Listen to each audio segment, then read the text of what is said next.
वालेकुम गाइस। तो आज एक नई वीडियो के साथ हम हाज़िर हैं। तो वीडियो की तरफ जाने से पहले आप चैनल को सब्सक्राइब लाज़मी करें और इस पर मौजूद जो स्कॉलरशिप्स हैं इनके ऊपर अप्लाई करना ना भूलें। तो आज की स्कॉलरशिप जो है वो हमारी ऑस्ट्रेलिया डीकन यूनिवर्सिटी स्कॉलरशिप है 2025। और हम देखेंगे इसके अंदर कि आपने इसके अंदर अप्लाई किस तरह से करना है और इसकी एलिजिबिलिटी क्या है और रिक्वायरमेंट्स क्या हैं, प्लस आपको बेनिफिट्स क्या क्या दिए जाएंगे। तो फर्स्ट ऑफ ऑल हम चलते हैं इसकी एलिजिबिलिटी की जानिब। इस प्रोग्राम के अंदर आप मास्टर और पीएचडी प्लस बैचलर प्रोग्राम के अंदर भी अप्लाई कर सकते हैं। Eligibility field under the Deakin University RTP scholarship. इसके अंदर आपके पास जो फैकल्टीज़ हैं वो faculty of health, arts and education, business and law, science, engineering and build environment, frontier material, system research and innovation, applied artificial intelligence institute. ये इनकी faculties हैं, प्लस इनके सब डिपार्टमेंट्स भी होते हैं।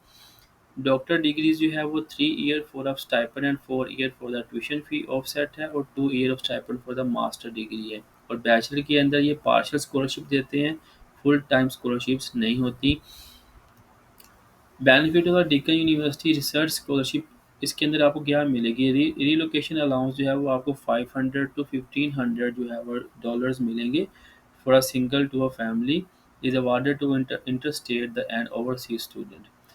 ट्यूशन फ़ी वेरियर आपको ड्यूरेशन ऑफ स्कॉलरशिप मिलेगा। अगर तो आपकी पीएचडी है तो 4 ईयर के लिए, अगर मास्टर है तो 2 ईयर्स के लिए। और student will receive a stipend of approximately 35,550 per year. तो आप खुद ही हिसाब लगा लें कि आपको पर मंथ जो है वो कितनी स्कॉलरशिप जो है इसके अंदर मिलेगी। Overseas student health cover policy for international, आप प्लस आपकी जो हेल्थ इंश्योरेंस है वो भी इसी स्कॉलरशिप के अंदर होगी। And opportunity to study in Australia with a scholarship. उसके बाद आपको डॉक्यूमेंट्स कौन-कौन से रिक्वायर हैं इसके अंदर, तो इसमें आपका सीवी है, एकेडमिक ट्रांसक्रिप्ट प्लस डिग्रीज़ जो होती हैं, इंग्लिश प्रोफिशिएंसी जो यूनिवर्सिटी की तरफ से मिले, या आईएलटीएस या पीटीई या कैम्ब्रिज टेस्ट जो होता है। रिसर्च प्रपोज़ल, क्योंकि आपने रिसर्च बेस्ड डिग्री पे अप्लाई करना है तो research proposal is more important.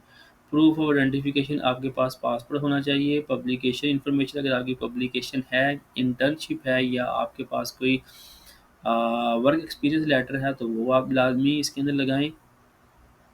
2 recommendation letter चाहिए आपको, plus letter explaining expression of interest, जिसे हम जो है वो एसओपी भी कहते हैं, स्टेटमेंट ऑफ इंटरेस्ट, वो इसके अंदर जो है वो आपकी यूज़ होनी है। तो ये जो थी कुछ इन्फॉर्मेशन इस स्कॉलरशिप के बारे में। तो अब हम चलते हैं इनकी मेन वेबसाइट की तरफ कि आप लोगों ने इसके ऊपर अकाउंट किस तरह से बनाना है और आपने अप्लाई किस तरह से करना है। ये जो इन्फॉर्मेशन मैंने आपको अभी दी है स्कॉलरशिप के बारे में, ये इनकी वेबसाइट के ऊपर भी मेंशन है। अगर आप इस यहाँ पे देखें गौर से, तो 515 1500 and plus 3 year and 2 year for PhD and a master. और ये एलिजिबिलिटी क्राइटेरिया भी इन्होंने यहाँ पे मेंशन किया हुआ है। एंड प्लस जो सिलेक्शन प्रोसीजर है वो भी इन्होंने जो है वो यहाँ पे मेंशन किया होगा। मीन 80% अचीवमेंट जो है वो आपकी प्रीवियस स्टडी के ऊपर डिपेंड करती है, जो आपकी हायर डिग्री होगी। अच्छा, अब हम चलते हैं इसके अंदर और एक कुछ चीज़ और आपको बताता चलूँ कि इसके बेसिकली 3 राउंड हैं जो उन्होंने यूज़ करने हैं। फर्स्ट राउंड जो था वो ऑलरेडी हो चुका है, वो डोमेस्टिक के लिए था। जो इंटरनेशनल स्टूडेंट्स के लिए है उसकी जो लास्ट डेट है वो 24 अगस्त है और इसकी इनटेक जो है वो फ़रवरी में होनी है। तो 24 अगस्त तक आपके पास काफ़ी टाइम है, अपना डॉक्यूमेंट प्रिपेयर करें और इसके ऊपर अप्लाई करना ना भूलें। अच्छा, अप्लाई करने के लिए आपने क्या करना है कि इंटरनेशनल स्टूडेंट के में जाना है आपने, और यहाँ पे लिखा हुआ है हाउ टू अप्लाई, आपने इसके ऊपर क्लिक कर देना है। क्लिक करने के बाद आपके पास ऑप्शन आएगा फॉर इंटरनेशनल स्टूडेंट। एक चीज़ याद रखें कि यूरोपियन यूनिवर्सिटीज़ के अंदर या ऑस्ट्रेलिया के अंदर जब भी आप अप्लाई करते हैं तो डोमेस्टिक स्टूडेंट के लिए अप्लाई करने का पोर्टल और इंटरनेशनल स्टूडेंट्स के लिए अप्लाई करने का पोर्टल डिफरेंट होता है। तो जैसे ही आप इसके ऊपर अप्लाई नाउ करेंगे तो आपके पास 2 चीज़ें आएँगी, क्योंकि मैंने इसके अंदर अपना अकाउंट जो है वो ऑलरेडी बनाया हुआ है तो इसलिए ये ओपन हो गया।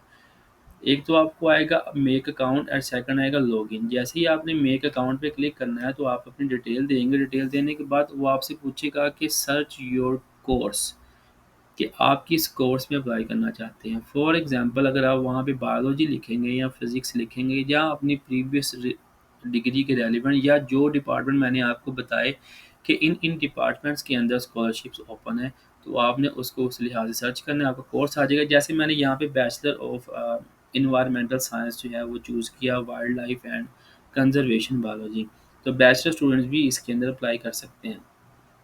क्योंकि मैंने ऑलरेडी इसके ऊपर जो है वो अप्लाई किया हुआ है, तो मैं अब इसी से आपको बताऊंगा कि हमने इसके ऊपर अप्लाई किस तरह से करना है और सारी डिटेल आप लोगों ने किस तरह से इसके ऊपर फिल आउट करनी है।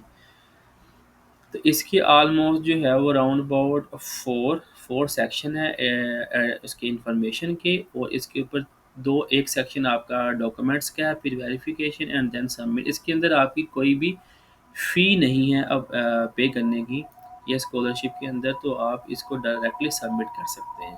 तो पहला जो पोर्शन है इसके अंदर वो आपकी इंफॉर्मेशन का है। Which country are you applying from, आप किस कंट्री से जो है वो अप्लाई कर रहे हैं। तो यहाँ पे आपने अपनी कंट्री सेलेक्ट करनी है, ये मैं पाकिस्तान से हूँ।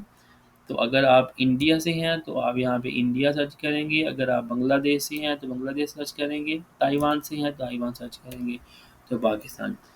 अच्छा, ये फिल आउट करने के बाद यहाँ पे वो एक और चीज़ बताता है, क्योंकि आप जिस भी कंट्री से अप्लाई करते हो तो मोस्टली कंट्रीज़ के अंदर एजेंट्स भी होते हैं, तो उन्होंने ये दिया हुआ है कि view the list of agents and contact them now. तो मैं जो आपको वे बता रहा हूँ ये आप खुद अप्लाई कर सकते हैं, किसी एजेंट को किसी भी तरह के पैसे देने की ज़रूरत नहीं है। तो एजेंट के थ्रू अप्लाई करेंगे तो you know that how much have you to pay. तो ये इसका फर्स्ट आपने पाकिस्तान या जिस कंट्री से आप अप्लाई कर रहे हैं वहाँ से आपने इसको चूज़ करना है। चूज़ करने के बाद save and continue and second portion के ऊपर आपने चले जाना है। सेकंड पोर्शन जो है वो इसका वो आपकी इंफॉर्मेशन की होगी, सारी डिटेल जो है वो आपने अपनी देनी है, जिसके अंदर कोर्स सिलेक्शन है आपकी। फॉर एग्जांपल मैंने ये कोर्स सेलेक्ट किया है, अगर मैं यहाँ से इस कोर्स को चेंज करना चाहूँ तो मैं इसको चेंज भी कर सकता हूँ।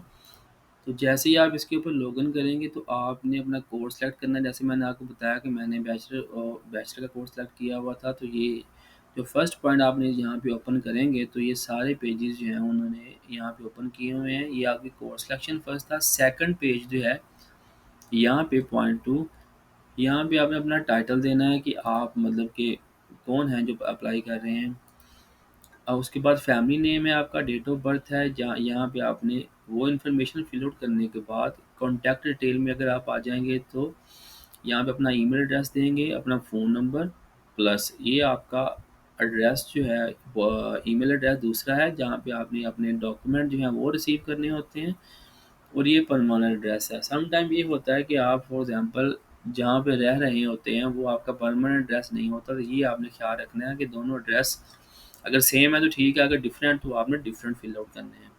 Passport and visa, do you have passport, तो आप यहाँ पे क्लिक करेंगे, आपका सेक्शन बारी-बारी आएगा तो सारी चीज़ें जो है वो आपने फिल आउट करनी है इसके ऊपर। तो डू यू हैव पासपोर्ट, अगर पासपोर्ट है तो वहाँ उसके ऊपर आप मेंशन करेंगे अपनी सारी डिटेल, इसकी लास्ट डेट क्या है, एक्सपायर कब होना है। Do you currently hold a student visa, तो आप नो करेंगे। Will you require a student visa, तो आपने यस करना है। Have you ever been refused a visa, तो आपने कहना अगर आपने कहीं ऑस्ट्रेलिया में अप्लाई किया हुआ है या किसी और कंट्री के अंदर अगर आप रिफ्यूज़ल आपको मिला हुआ है तो आपने बताना है, अदरवाइज़ बताने की ज़रूरत नहीं। Have you ever been excluded from Australia education, तो नो करेंगे आप। हैव यू एवर अप्लाइड और received a protection visa in any country date, तो अगर आप जहाँ पे एज अ रेफ्यूजीज अगर गए हुए हैं तो वो सारी डिटेल आप यहाँ में अगर नहीं है तो आपने नो कर देना है। पेज नंबर 3 के ऊपर यहाँ पे जो अभी हमने सारी इन्फॉर्मेशन की, ये पेज नंबर 2 की थी। पेज नंबर 3 के ऊपर वो आपसे क्या पूछेगा, सेकेंडरी एजुकेशन प्रोग्राम आपका कौन सा था जो आपने लिया हुआ था, ठीक है, वो आपने यहाँ पे इन्फॉर्मेशन फिल आउट करनी है। सेकेंडरी एजुकेशन कौन सी होती है, आपके इंटरमीडिएट स्कूल की जो डिप्लोमा आपको मिला होता है, लाइक एफएससी और जो ओ और ए प्लस जो प्रोग्राम्स होते हैं वो स्कूल्स का नेम देंगे आप अपना, और आपकी जो इंस्ट्रक्शन थी वो कोर्सेज थे वो इंग्लिश मीडियम थे या अदर लैंग्वेज थी। Have you complete the study, तो यहाँ भी आप डेट वगैरह मेंशन करेंगे, जी मैंने कंप्लीट कर ली है इस डेट के अंदर। देन टर्शरी एजुकेशन जो है, आप अगर तो पीएचडी डिग्री के लिए अप्लाई कर रहे हैं या फिर मास्टर के लिए अप्लाई कर रहे हैं, क्योंकि मैंने ये बैचलर का कोर्स चूज़ किया इसलिए वो मुझसे सेकेंडरी एजुकेशन भी पूछ रहे हैं। अगर आप मास्टर के लिए अप्लाई करें या पीएचडी के लिए अप्लाई करें तो टर्शरी एजुकेशन के अंदर आपसे वो बेसिकली क्या पूछेगा, आपकी यूनिवर्सिटी की एजुकेशन, लाइक आपका बीएस और आपका मास्टर डिग्री, तो वो आपने सारी डिटेल अच्छे से इसके अंदर फिल आउट करनी है। English language proficiency. You must provide documentary evidence of your English language proficiency to meet the Deakin English language requirement, क्योंकि ऑस्ट्रेलिया के अंदर प्रोफिशिएंसी लैंग्वेज जो टेस्ट है वो लाजमी है। अगर अगर आपके पास टेस्ट नहीं है तो उन्होंने इसका भी हल यहाँ पे दिया हुआ है। आपने एक अगर तो आप नेटिव कंट्री से हैं तो आप यस करेंगे कि मेरी जो लैंग्वेज है वो नेटिव है। अगर नहीं है तो यहाँ पे आप देखें उन्होंने मेंशन किया हुआ है, would you like the university to arrange an English language package for you should you not meet the English language requirement in the English language policy. तो अगर तो आपने टेस्ट नहीं दिया तो आप यहाँ पे मेंशन कर सकते हैं, तो देन वो आपका एक पैकेज करेंगे। अगर आपका एडमिशन हो जाता है तो देन आपने वो टेस्ट वहाँ पे दे के तो अपना प्रोसेस जो है वो नेक्स्ट करना है। उसके बाद फॉर वर्क एक्सपीरियंस रिज्यूम में पर्सनल स्टेटमेंट आ जाता है, ठीक है। ये इसके अंदर जो है वर्क एक्सपीरियंस रिज्यूम और पर्सनल स्टेटमेंट, जिसके अंदर आपने एसओपी देनी होती है, अपना रिज्यूम यानी सीवी वगैरह जो है वो सबमिट करनी होती है। और अगर आपने कहीं वर्क किया हुआ है, आपके पास कोई वर्क एक्सपीरियंस है या इंटर्नशिप है, तो वो डिटेल आपने सारी इनके इसके अंदर जो है वो मेंशन करनी होती है।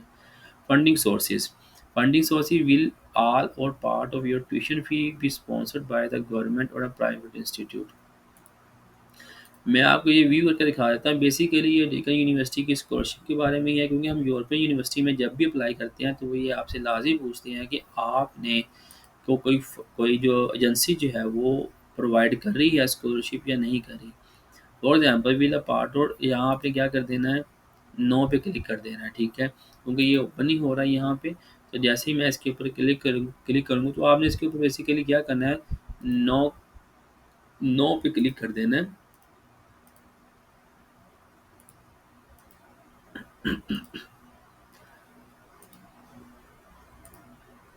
एंड देन उसके बाद आपसे ओवरसीज़ जो है वो स्टूडेंट हेल्थ डिटेल जो है वो आपसे पूछेगा। इसके अंदर आपकी इन्फॉर्मेशन सारी आएगी कि जे आपकी हेल्थ की रेलिवेंट, अगर तो एनी काइंड ऑफ डिसेबिलिटी आपके आपको आपको है तो वो आप मेंशन करेंगे। अदरवाइज़ आप अपनी सारी डिटेल जो उन्होंने क्वेश्चन पूछे होंगे वो आपने यहाँ पे फिल आउट करने हैं सारे। It is required of the Australian government that you maintain overseas student health cover for the duration of your study visa। Yes, क्योंकि ये हेल्थ इंश्योरेंस है जो मैंने आपको शुरू में डिटेल बताई थी, ये भी आपकी अगर आपका एडमिशन हो जाता है तो ये भी आपकी यूनिवर्सिटी जो है वो पे करेगी। मिनी मीन के उसी के अंडर होगा। फिर भी हम इसके ऊपर क्लिक करके देख लेते हैं वो इन्फॉर्मेशन यहाँ पे क्या देते हैं। और उसके बाद जो लास्ट पॉइंट है वो एप्लीकेशन डिक्लेरेशन का है। अगर आपने अपनी सारी इन्फॉर्मेशन फिल आउट कर ली है तो आप उसके ऊपर क्लिक करेंगे। ये देखें यहाँ पे कोई ऐसा नहीं है करने वाला, सिर्फ उन्होंने आपने क्वेश्चन देखने हैं, उसके ऊपर टिक करना है और आपकी जो इन्फॉर्मेशन है वो फिल आउट हो जाएगी। अच्छा, उसके बाद जो है वो ऑप्शन आ जाएगा आपके पास अटैचमेंट का। अटैचमेंट के अंदर वो आपसे सारे डॉक्यूमेंट्स जो हैं वो पूछेंगे। आपने अपनी सीवी, अपने ट्रांसक्रिप्ट, अपनी डिग्री और ये सारी चीज़ें जो है वो यहाँ पे फिल आउट करनी है। देखें, आप डायरेक्टली ओपन करके भी यहाँ पे क्लिक करेंगे तो आपका फ़ोल्डर ओपन हो जाएगा जहाँ से आपने करने हैं। अदरवाइज़ आप यहाँ पे जो है वो ड्रैग टू पुट भी कर सकते हैं। Attach one of your existing upload, manage your upload document from the my document page. अच्छा, कमेंट्स अबाउट योर एप्लीकेशन, अगर तो आपका इस सारे सिस्टम के अबाउट कोई कमेंट है तो आप यहाँ पे देख के इसको सेव एंड कंटिन्यू कर सकते हैं। ये सारी जब फिल आउट आपकी हो जाएगी देन आपने वेरीफाई पे जाना है। मे बी कि मुझे मेरे मेरे पास वो वेरीफाई का ऑप्शन ना दें क्योंकि मैंने ये फिल आउट नहीं किया हुआ, शायद उन्होंने दे दिया हुआ है। वेरीफाई का मतलब ये यहाँ पे है कि आपने जो सारी इन्फॉर्मेशन यहाँ पे फिल आउट की है, लाइक ये मेरी डिटेल थी, ये मेरा कॉन्टैक्ट डिटेल थी, प्लस ये मेरे पासपोर्ट इन्फॉर्मेशन थी, इसको आपने अच्छे से फिल आउट करना है, ठीक है। और उसके बाद सेकेंडरी एजुकेशन, मैंने जो प्रीवियस एजुकेशन ली हुई है, टर्शरी एजुकेशन है, इंग्लिश लैंग्वेज प्रोफिशिएंसी है। इंग्लिश लैंग्वेज प्रोफिशिएंसी मैंने आपको बताया कि आप अगर आपके पास अगर आर्ट्स वगैरह या पीटीई नहीं है तो आप ये वाला ऑप्शन चूज़ करें, तो यूनिवर्सिटी आपके लिए सारा जो है वो मैनेज आउट कर देगी। फंडिंग सोर्सेज मैंने आपको दिखाया कि उसके अंदर जो है वो आपने गवर्नमेंट आपको नहीं करी तो आपने डेक्कन यूनिवर्सिटी का ही टिक करना है कि मुझे डेक्कन यूनिवर्सिटी जो है वो ये फंड करेगी इसके बारे में। ये सारा वेरीफाई करने के बाद आपने क्या कर देना है, इसको सबमिट, तो आपकी जो स्कॉलरशिप है वो एप्लीकेशन है वो सबमिट हो जाएगी। इस वीडियो को लाजमी शेयर किया करें अपने दोस्तों के साथ, ठीक है। और इसकी लास्ट डेट काफ़ी दूर है, अपने डॉक्यूमेंट प्रिपेयर करें और इसके ऊपर अप्लाई करना ना भूलें। तब तक के लिए दुआ में याद रखें। अल्लाह हाफ़िज़।